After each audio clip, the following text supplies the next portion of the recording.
We are going to read a book about Johnny Appleseed. He was one that was mentioned on Monday when we were reading our apple book. And he was a very important person when it comes to apples. John Chapman, who later became known as Johnny Appleseed, was born on September 26, 1774, when the apples on the trees surrounding his home in Leominster, Massachusetts were as red as autumn leaves. And there he is, as a little kid, smaller than you guys. John's first years were hard. His father left the family to fight in the Revolutionary War, and his mother and baby brother both died before his second birthday. So that's really sad. He lived in a kind of a sad time period. By the time John turned 6, his father had remarried, settled in Longmeadow, Massachusetts.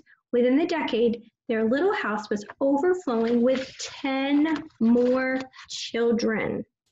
So there's 11 of them. Can you imagine? Look at all those kids everywhere. Well, nearby was an apple orchard. Like most early American families, the Chapmans picked their apples in the fall and stored them in the cellar for winter eating. They used them to make sauce, cider, vinegar, and apple butter. John loved to watch the spring blossoms slowly turn into the glowing fruit of autumn.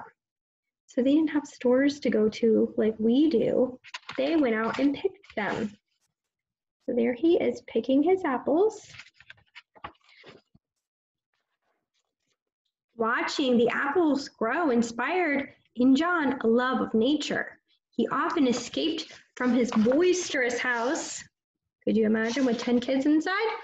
He would go to the tranquil woods, and the animals sensed his gentleness and trusted him. You see him feeding an apple to a deer? As soon as John was old enough to leave home, he set out exploring the vast wilderness.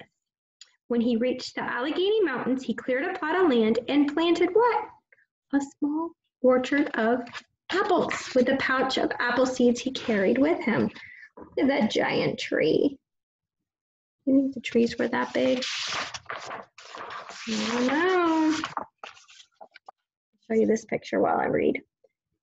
John walked hundreds of miles through the Pennsylvania forest, living like the Indians he befriended on the trail. As he traveled, he cleared the land for many more orchards. He was sure the pioneer families would be arriving before long, and he looked forward to supplying them with apples. You know who the pioneer families were? They were the ones that were like traveling out into new places.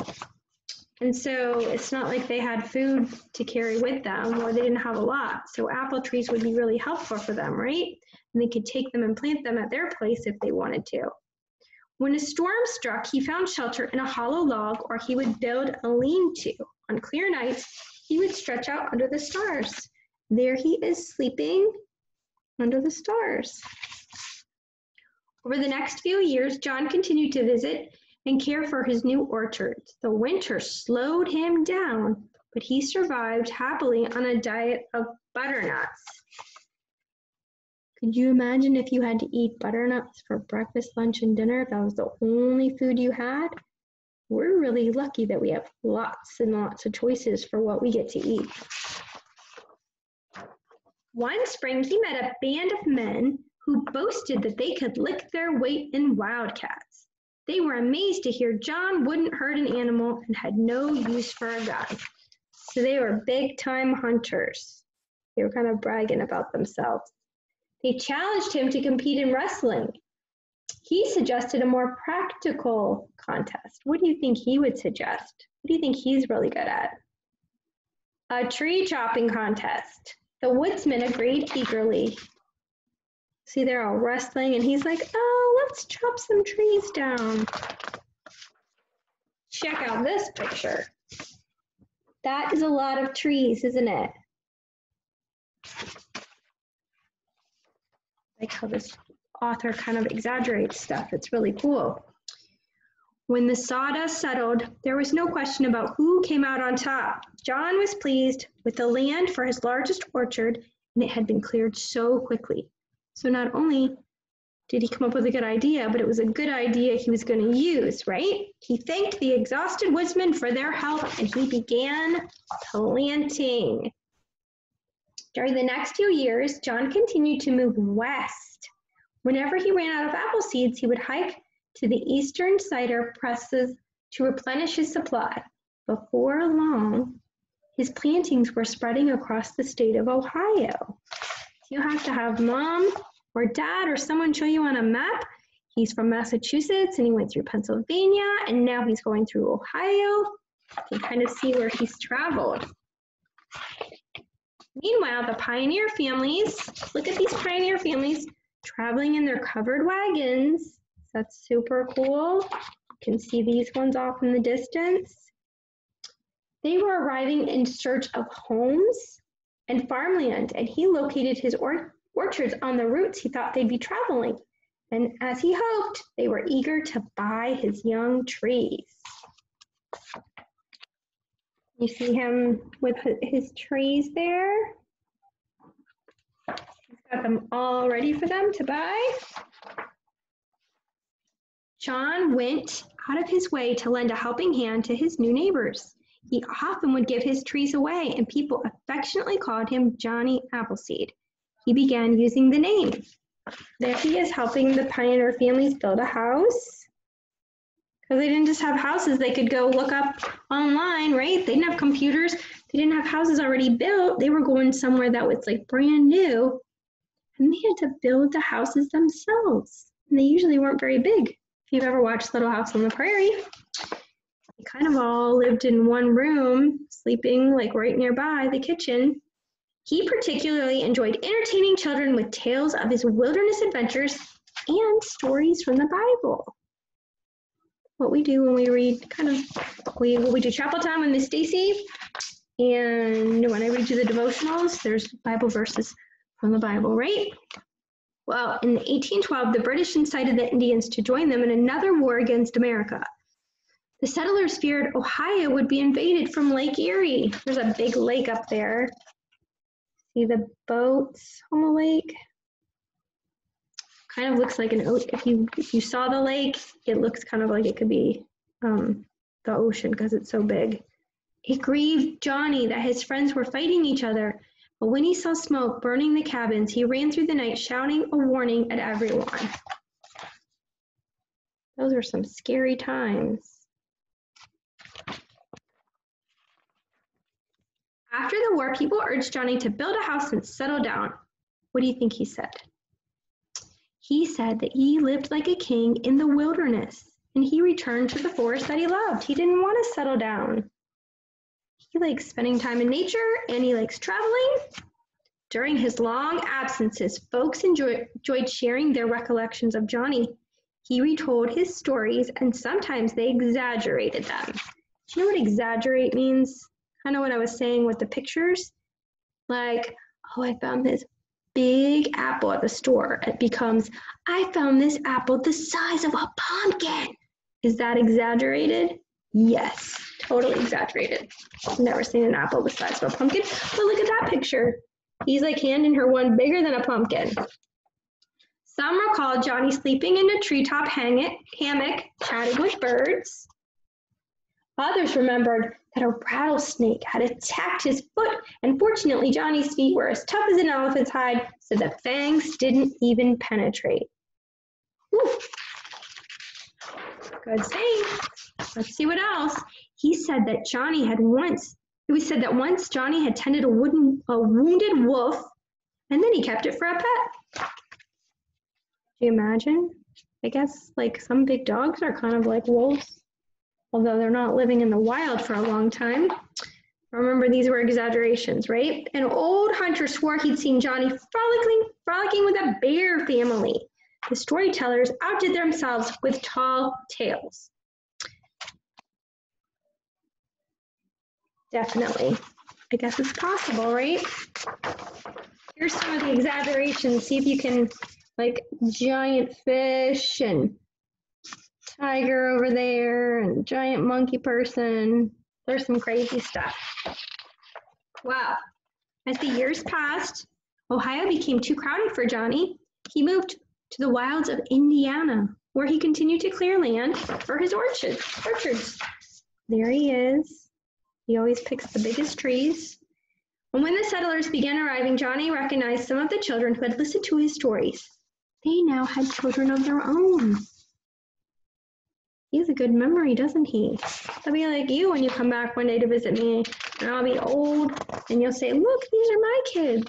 And you'll say, oh, Slavinsky as a teacher a long time ago. It made Johnny's heart glad when they welcomed him as a beloved friend and asked to hear his tales again.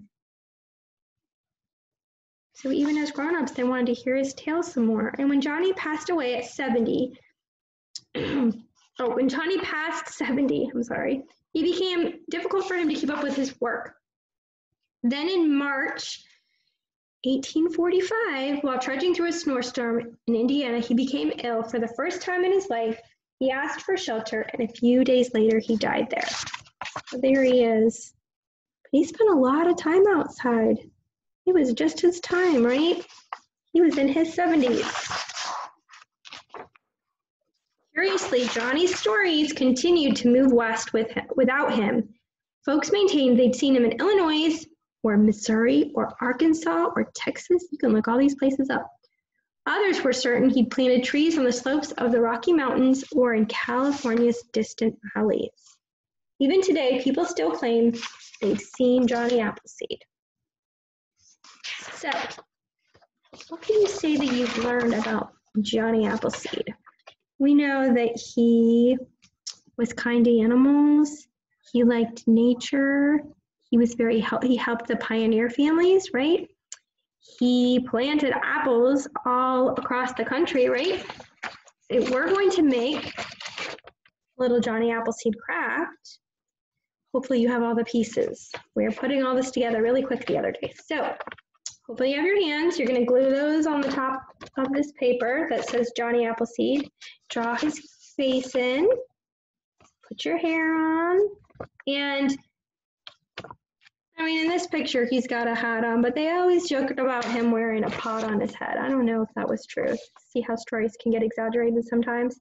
So we're not going to write that, but let me share my screen. Okay, work this time. Okay, so you have your Johnny.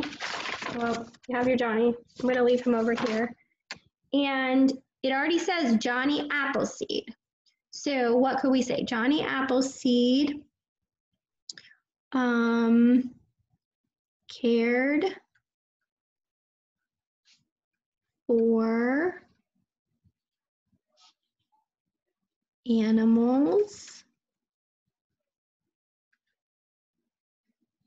Sorry, I'm not sounding that out for you. I'm just trying to help you think of ideas. You don't have to rewrite his name, and you only have to write one thing. If you want to write more than one thing, that would be awesome. But I'm trying to give you a couple ideas so you can pick which one you want to write, okay? Johnny Appleseed cared for animals. He planted, what did he plant? Apple seeds, right? Now this is one word, but we're going to make it into two because we're saying apple seeds, not his name. He planted apple seeds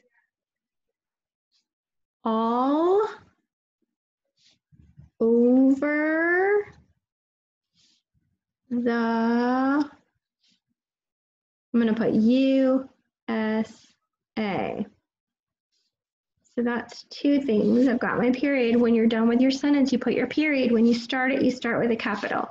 I'm going to do a journal example later, and I'll do more of the sounding out, okay? Your words don't have to be spelled correctly. So Johnny Appleseed cared for animals. He planted apple seeds all over the USA. And we could say he helped the pioneer families. Is that a good one? He, got my capital H, helped. Remember what the pioneer families were? They were the ones settling in a new place. They had the covered wagons. He helped pioneer families. I am out of room. So if you think of something different, there was a lot of stuff in that story. Hopefully you're still awake. There's lots of interesting stuff. But if you think of something different that you want to write, that's fine too. I can't wait to read your story, your fact, where you only have to write one, and see how you did your cute little Johnny. All right.